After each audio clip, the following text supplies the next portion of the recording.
Selamat pagi siswa-siswi sekalian. Salam jumpa.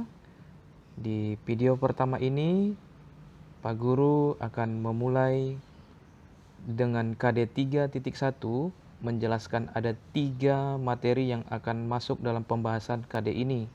Nah, 3 materi ini yaitu yang pertama, ketika Allah bercermin, berbeda untuk saling melengkapi, laki-laki dan perempuan sederajat.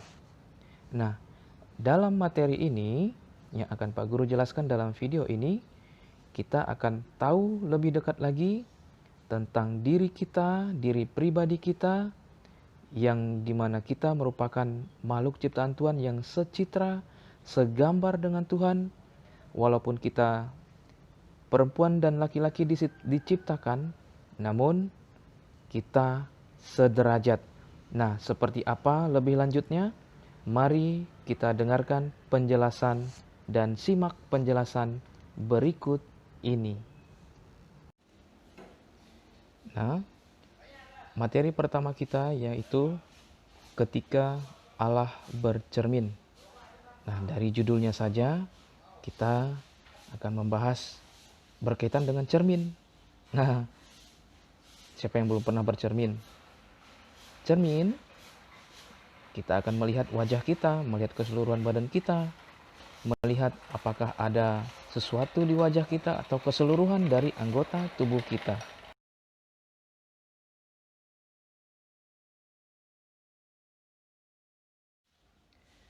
Nah, ketika kita bercermin, kita di depan cermin, kadang kita berpikir, wah, kok aku mirip papaku ya? Kok aku mirip mama ya? Oh, aku mirip kakekku. Nah, kita sebagian besar secara keseluruhan mirip dengan orang tua kita. Ya, mirip dengan orang tua kita. Nah, itu merupakan gambaran kita sebagai makhluk ciptaan Tuhan yang berasal dari orang tua kita. Berangkat dari kata citra, berangkat dari kata citra yang artinya gambar atau rupa, di sini dikatakan bahwa kita merupakan cerminan atau kita menyerupai, baik itu secara fisik, tingkah laku, ya, kadang sifat, karena sifat ini relatif, ya, sifat ini bukan bawaan yang berhubungan dengan fisik. Nah, oleh karena itu kita merupakan gambaran atau cerminan dari orang tua kita. Nah, bagaimana kalau kita disebut sebagai citra Allah atau gambaran Allah? Nah, kita manusia disebut sebagai citra Allah. Nah, di sini sebagai citra Allah bukan hanya menempatkan kedudukan istimewa manusia di hadapan Sang Penciptanya, tetapi sekaligus menegaskan jika kita sebagai laki-laki dan perempuan, ya, setara, sederajat.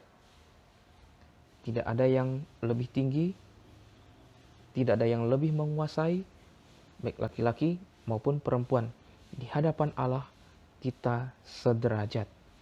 Menegaskan kesepadanan kita antara laki-laki dan perempuan di hadapan Allah. Maka dalam kitab Kejadian tertulis, Kejadian bab 2 ayat 18, tidak baik kalau manusia seorang diri saja. Aku akan menjadikan penolong baginya yang sepadan dengan dia. Ingat kata penolong. Penolong yang sepadan.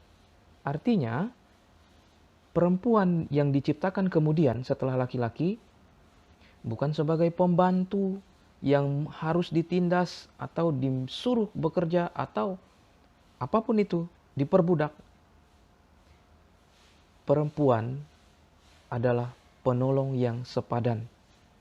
Laki-laki bukan bos, ingat, ya. Itu jadi tidak heran kalau perempuan dan laki-laki itu sepadan. Ya, karena Allah sudah menjelaskan dalam kitab Kejadian di situ. Nah, kemudian berbicara mengenai sifat kodrati antara perempuan dan laki-laki. Nah, ini sifat kodrati ini sifat yang tidak bisa diubah. Ya, sifat yang tidak diubah yang hanya dimiliki oleh laki-laki dan perempuan.